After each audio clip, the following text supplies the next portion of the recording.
আসসালামু আলাইকুম।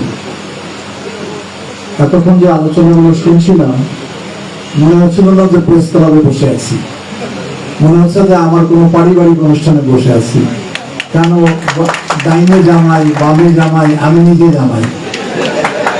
যারাই জামাই হতে পারেন না তারা মনে দুর্ভাগা। তো এমন ভাবে আলোচনা হচ্ছে যে পরিবারের ভিতরে যখন আমরা খুব ঘরোয়াভাবে আলোচনা করি, এই ধরনের আলোচনা হয়, তখনই আলোচনাটা হয় যখন নিজের লোক নিজের বাড়িতে আসে। আমার মনে হয় যে সেভাবে আপনারা আমাকে সেই দৃষ্টিভঙ্গি থেকে দেখেন, আর আমারও দেখার দৃষ্টিভঙ্গির কোনো তফাৎ নেই। আমি কুড়িগ্রামটাকে আলাদাভাবে কোনো সময় দেখি না। লালমনিরহাট জেলা হেডকোয়ার্টার যতদূর, ঠিক একই গুরুত্ব হচ্ছে কুড়িগ্রাম। এটা গুরুত্বের দিক থেকে। আর আত্মীয় বন্ধন তো আছেই, কারো সঙ্গে হয়তো জামাই সাহেবগুলো আপনাদের কাছ থেকে আমাকে নিতে হবে। এমন একটি জায়গায় আজকে সভাটা হচ্ছে। আপনারা কারা? আমরা জনপ্রতিনিধি, আপনারা গণপ্রতিনিধি। জনগণ একই সঙ্গে। আমরা গণপ্রতিনিধি হিসাবে আমাদেরকে চিহ্নিত করি, আপনারা গণমাধ্যমের প্রতিনিধি। এই দুইটির যদি সুসম্পর্ক না থাকে, তাহলে কোনো অবস্থাতে সমাজ, এলাকা এগিয়ে যাবে না। আর বাংলাদেশের গণমাধ্যম যদি মুক্ত না থাকে, আমরা যদি সমালোচনা শুনতেই ভয় পাই, তাহলে নিজেকে সংশোধন করবো কোন সময় বলে? তবে ডিসিশন যেটা আশঙ্কা করেছে, সেই কাজে যাতে আমরা কেউ জড়িত না থাকি। সঠিকভাবে আপনারা সমালোচনা করবেন, সমালোচনা হলেই সংশোধন হওয়ার সুযোগ থাকে। গণতান্ত্রিক শাসন ব্যবস্থাটাই সেটাই হলো সৌন্দর্যতা। আমি লাস্ট পার্লামেন্টে বক্তব্য যখন রাখছিলাম, তখন ওই কথাটাই আমি বলছিলাম বিরোধী দলের উদ্দেশ্যে, আমার সরকারি দলের লোকজনের উদ্দেশ্যে বলেছি, আমরা যেন অশ্লীল অশ্রব্য কথা প্রয়োগ করি না।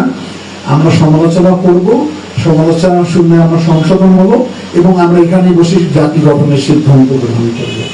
সেটাই হওয়া উচিত। গণমাধ্যম সেই কাজটি করে।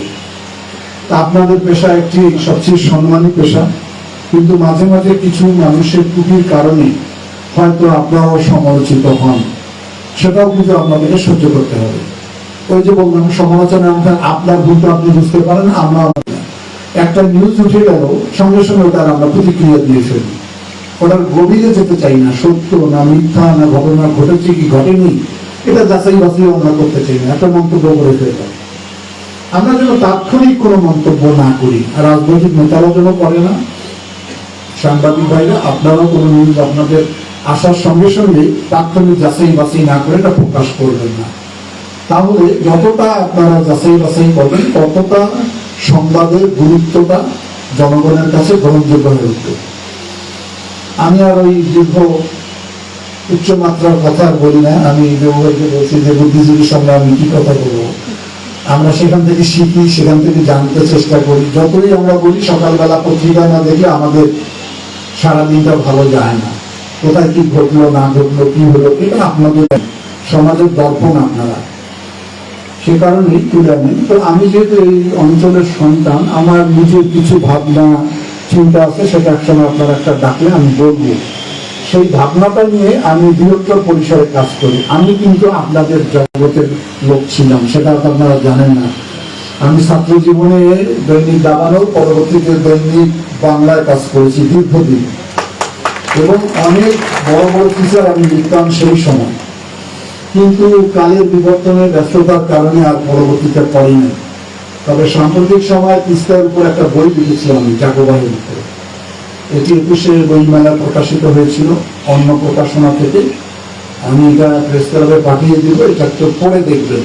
এটা অত্যন্ত গবেষণামূলক, এবং আগামী দিনে এই তিস্তা ঘিরে এই বৃহত্তর রংপুরের মানুষের কৃষ্টি, কালচার, ঐতিহ্য কিভাবে একটি নদীর কারণে বিলীন হয়ে গেল, অথচ নদী ঘিরে সভ্যতা কিন্তু ওখানে লিখছেন যে নদী ঘিরে কুড়িগ্রাম গড়ে উঠেছিল, কিন্তু সেই নদী এখন একসময় আমার মায়ের মতো ছিল, সেই নদী এখন বিধ্বংসী রূপ ধারণ করেছে।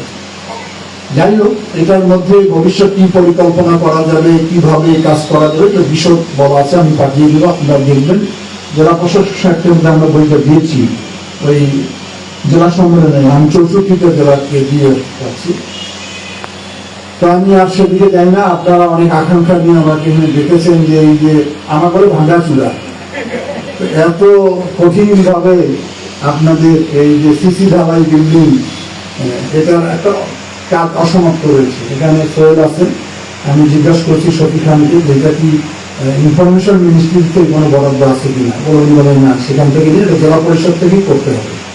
তো জেলা পরিষদ থেকে যেহেতু এই বছর আর কোনো বাজেট নেই, সামনেই বাজেট 7 তারিখে বাজেট অধিবেশন আমাদের, 2 মাসের 7 তারিখে, তারপরে জুলাইতে আমরা বাজেট পেয়ে যাব। আমি সোহেলকে বলবো একটা পৃথক তুমি আমার কাছ থেকে এটার আবেদন দিবা, এবং সেই আবেদনটা আমি ব্যক্তিগতভাবে আমাদের স্থানীয় সরকার, আমাদের মহাসচিবের কাছে নিয়ে যাব। তার সঙ্গে আমার সম্পর্ক সবাই জানেন।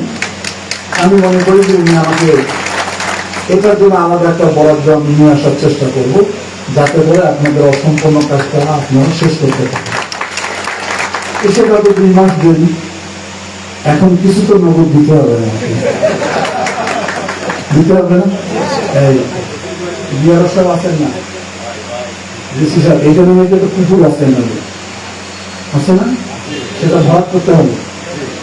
আচ্ছা, ভরাটের সঙ্গে আবার তরাক দিব আর কি। আর এইখানেও আমি কিছু টাকা বরাদ্দ দিব, প্রেস ক্লাবের বাকি কাজটা করবো।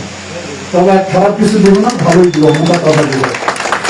প্রকাশ্যে আর ঘোষণা করলাম না, এটা কিন্তু দ্রুত অল্প সময়ের মধ্যে পেয়ে যাবেন, অতিরিক্ত 15 দিন। সবাই মিলে একটা সুন্দর বাংলাদেশ করতে চাই, যার যার অবস্থান থাকে।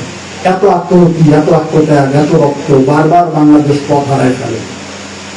মানুষ যে আকাঙ্ক্ষা নিয়ে আমাদেরকে ম্যান্ডেট দিয়েছে, একটি গণতান্ত্রিক বাংলাদেশ, মানবিক বাংলাদেশ, একটি সমৃদ্ধশালী বাংলাদেশ, আলোকিত বাংলাদেশ দেখতে চায়, সেখানে আমরা কাজ করে যাব। আমার জন্য দেশপ্রেমটাকে সবার উপরে দিই, সেজন্য আমাদের মাননীয় প্রধানমন্ত্রীও সবার আগে বাংলাদেশ।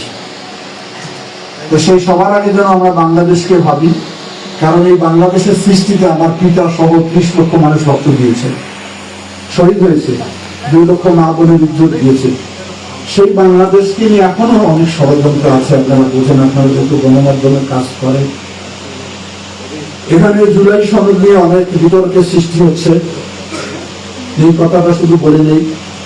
জুলাই সনদের প্রতি আপনাদের কাছে আছে কিনা আমি জানি না, না থাকলে সংগ্রহ করে নিলেন। ওখানে পরিষ্কার বলা হয়েছে দিয়ে দিবেন নোট অফ ডিসেন্ট, অর্থাৎ আমি এই শর্তে আমার আপত্তি। কারো মাছ ভালো লাগে,